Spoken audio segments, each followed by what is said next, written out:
রাজনীতিতে আইএসএফ এর উপর ভরসা সৃজনের। যাদবপুর লোকসভা কেন্দ্রে তৃণমূল বিজেপিকে হারাতে আইএসএফ কর্মী সমর্থকদের কাছে টানার চেষ্টা করলেন বাম প্রার্থী সৃজন ভট্টাচার্য। তিনি ভাঙড়ে একটি কর্মী সভা করেন, তারপর পদযাত্রা।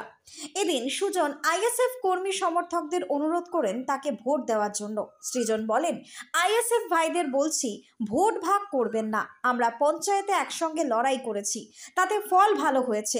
লোকসভা ভোটে আপনারা আমাকে ভোট দিন। ভোট ভাগ হলে তৃণমূল বিজেপির সুবিধা হবে।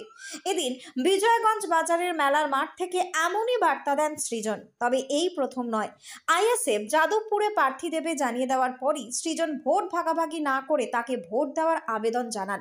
কয়েকদিন আগেও বামেরা ভেবেছিলেন আইএসএফ এর সঙ্গে জোট হবে, তাতে যাদবপুরে একক লড়াই করবে সিপিআইএম। যদিও জোট ভেঙে দিয়ে আইএসএফ যাদবপুরে প্রার্থী হিসেবে নূর আলম খানের নাম জানিয়েছে। তখন থেকে মন ভেঙেছে ভাঙড়ের বাম কর্মীদের, কারণ আইএসএফ এবং বাম একসঙ্গে জোট বেঁধে ভাঙড়ের তৃণমূলের মোকাবিলা করেছে অতীতে। সেই জোট ভেঙে যাওয়ায় শক্তি কমেছে তৃণমূলের, তাই জোট না হলে এবার আইএসএফ এর ভোট চাইছেন সৃজন।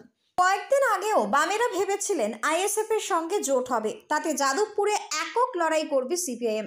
যদিও জোট ভেঙে দিয়ে আইএসএফ যাদবপুরে প্রার্থী হিসেবে নূর আলম খানের নাম জানিয়েছে।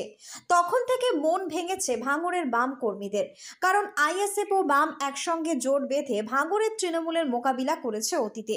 সেই জোট ভেঙে যাওয়ায় শক্তি বেড়েছে তৃণমূলের, তাই জোট না হলে এবার আইএসএফ এর ভোট চাইছেন সৃজন। এদিন ভাঙড়ে বামেদের প্রথম সভায় সৃজন ছাড়াও বক্তব্য রাখেন সিপিআইএম নেতা বিকাশ রঞ্জন ভট্টাচার্য এবং তুষার ঘোষ। বিকাশ রঞ্জন ভট্টাচার্য আগাগোড়াই বিজেপি এবং তৃণমূলকে আক্রমণ করেন।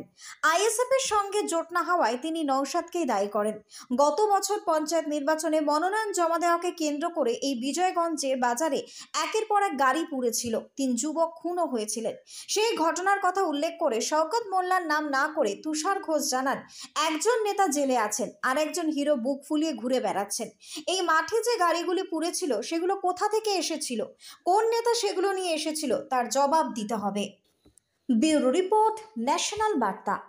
আমাদের চ্যানেলটি যদি আপনাদের ভালো লাগে তাহলে অবশ্যই লাইক, কমেন্টস ও শেয়ার, সাবস্ক্রাইব করুন।